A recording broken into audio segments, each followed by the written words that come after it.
As I began my first draft of my sermon on celebrating transitions last week, I was also anticipating with some degree of anxiety a call Zoom meeting by the Brunswick UU board that evening, Tuesday evening, to determine whether we needed to transition back to Zoom-only services. So how dare I write a sermon on celebrating transitions when it seems like all we do is transition? Well, if that's what life is like, we sure need to learn to celebrate it. And indeed, I do celebrate that we have gotten pretty good at our options for worshiping so that we can make these decisions and still do church. I celebrate that we have the proper equipment, the increased Wi-Fi support, and the technological expertise to do these things. Maybe not perfectly, but pretty good for a church our size. And that ability for us to make these transitions is why we are surviving and sometimes even thriving. We just need to honor and respond to these challenges in a way that we can survive and thrive and celebrate. So yes, I'm sharing a sermon on celebrating transitions. Now, there are some transitions that many of us have no problems celebrating. These are usually the transitions that we set as goals for ourselves and work to achieve that possibility. Graduations, promotions, new jobs, weddings, and more. It's easy to put on that party hat and blow your horn when you've made some achievements. Of course, some of us may have celebrated New Year's Day because we simply achieved making it through last year. In all of these situations, we are proud of ourselves and our loved ones. And we look forward to what awaits us or them in that transition and beyond. Sometimes our various cultures create celebrations around transitions that could be very difficult and through which we all must pass. I'll give you one example. Puberty. Some religions have special celebrations when children come of age. The bar mitzvah and bat mitzvah that our Jewish friends celebrate is an example. Our congregation isn't large enough to gather a group of young folks together for the UU coming of age classes that some have in larger churches.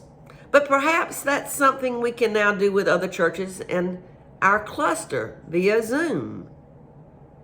The most difficult of transitions to celebrate are those that are unexpected or unwanted, or a result of not achieving some goal. Losing a job, the end of a relationship, the death of a loved one, the loss of some ability, for example, being able to drive, and more. And certainly, we should all allow space for the grief experienced with these. But we also need to be ready to see opportunities for celebrating our ability to move through this and find new challenges and opportunities in the future. I asked my Facebook friends what kind of transitions they were undergoing. Several shared job-related transitions, getting a new job or transitioning what they do at their current job, are the most popular, transitioning to retirement. Several others listed transitions related to family, losing a loved one, moving from marriage to divorce, and 4 grown folks said they recently became orphans. Some shared changes in their family roles, especially finding themselves in the role of caregiver for another. Some had changes in living situations, moving to a new home or a new community, or living alone for the first time, empty nesters, and others with family members moving in. A couple of folks were making intentional transitions in how they live their lives. For example, some were eating differently, and another said she was increasing my noticing or awareness of my reactions to specific situations, trying to sit with that awareness and pay more attention to my thoughts and emotions. And still another trying to find her voice, transitioning to a place of speaking her truth and reality in hopes of finding better care for herself and others. Some folks were transitioning from being fully able to having more challenging physical limitations. And one longtime friend said she was just trying to avoid that great transition until she could see her grandchildren again and check off a few more things on her bucket list. All of these present emotions of excitement and anxiety because transition means changing, and change is often hard. Those of us who appreciate the insight that Darwin and others have provided regarding evolution know that it isn't necessarily the biggest or the strongest or even the smartest who survive. It's the ones who can adapt, who can transition to living in a different environment or with different challenges. Adaptation to something new is difficult for us. We get comfortable with things the way they are. Now, Unitarian Universalists, as a whole, seem to be better at shifting and adapting. At least we proclaim to be. But sometimes we really struggle as well. Psychologists have spent a lot of time studying folks who adapt well, and they describe them as being resilient. What does it mean to be resilient? And is it something you're born with or something you develop? Like most characteristics, it's some of both. Let's be honest. Some folks are just born seeming to have the capabilities of being more resilient. And it's not necessarily that they try harder than their neighbors. They just got lucky. Some are born with rhythm and musical abilities, and others for many years have to be able to work hard to get you some simple dance steps to do. We're different. We're born differently. So we shouldn't pat ourselves on the back if we can adapt and our neighbor seems to have more difficulty. And likewise, we need to be understanding if we are the ones in that role of having the difficulty with the transitions. We are all different with different capabilities. Fortunately, resiliency is not a characteristic like eye color. Resiliency is something that we can develop and strengthen in ourselves. Yes, we can learn to cope with transitions. Psychologist Anna Womack provides us with 7 tips. The first is to prepare when you can. You should have the batteries for the flashlights before the storm takes out the electricity. There are so many things in life that we can prepare for, even if we don't know exactly when these transitions will occur.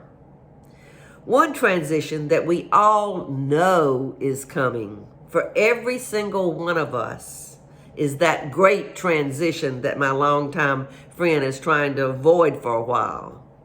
That is death. And folks, we sure don't know for sure when our time or the time of one of our loved ones will come. So if there are things we need to do first to make it easier for our loved ones, we need to do it. Recently, I had the honor of officiating at a Graveside service in Statesboro. This friend was prepared. She had even written her own obituary, and she planned what kind of service she wanted and told them that only Jane Page could do it. And if they couldn't get me, that she was fine just to not have any minister. Of course, I made sure I could be there. We've questioned ourselves and the experts on whether or not we were prepared for this pandemic. Actually, there have been preparations for it for years, and it's a good thing.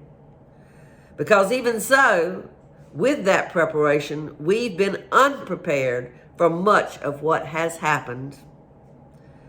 So, do all the preparation you can for those transitions you know are coming.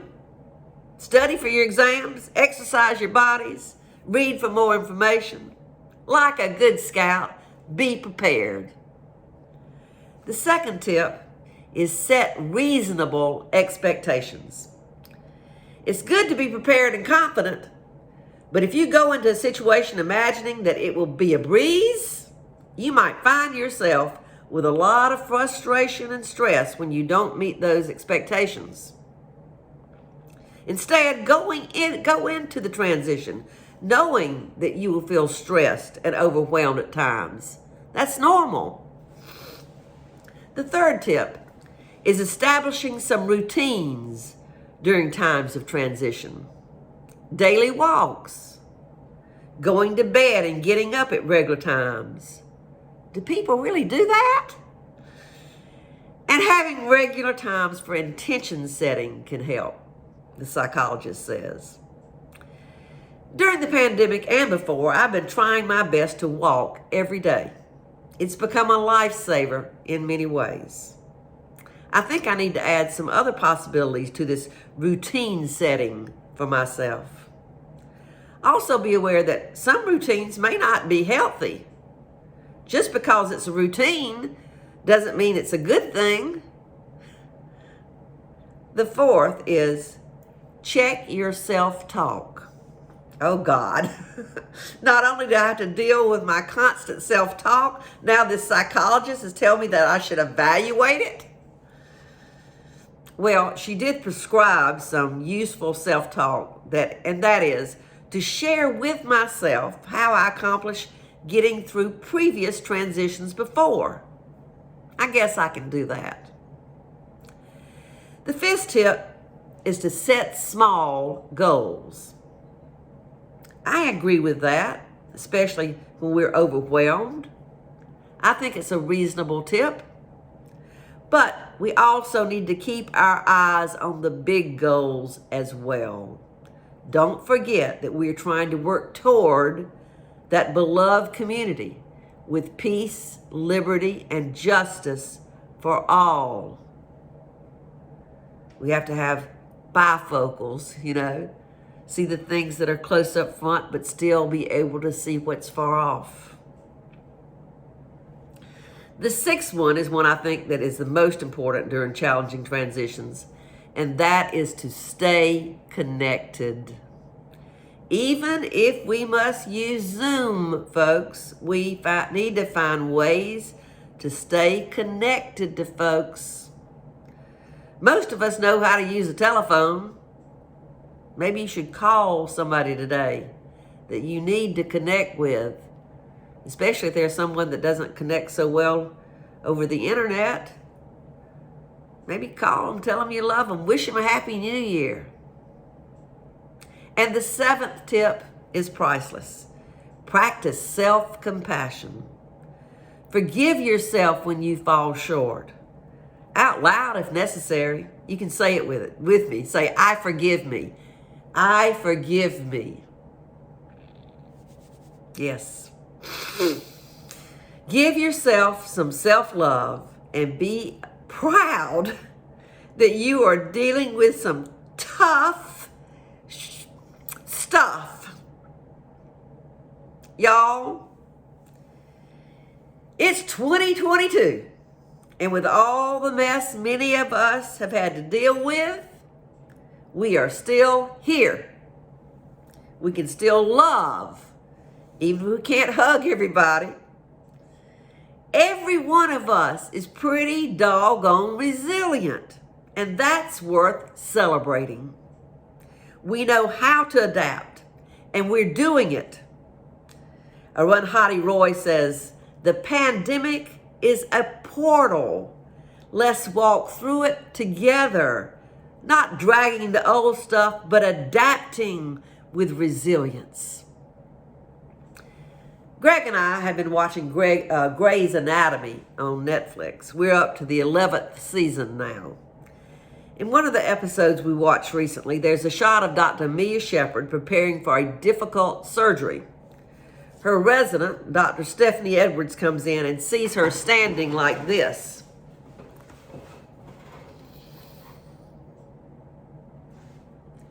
Head up, chest up, shoulders back.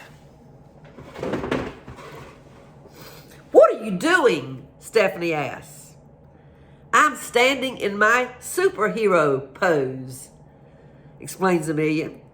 Research shows that if you stand in this pose before proceeding, you will be better prepared to meet the challenge.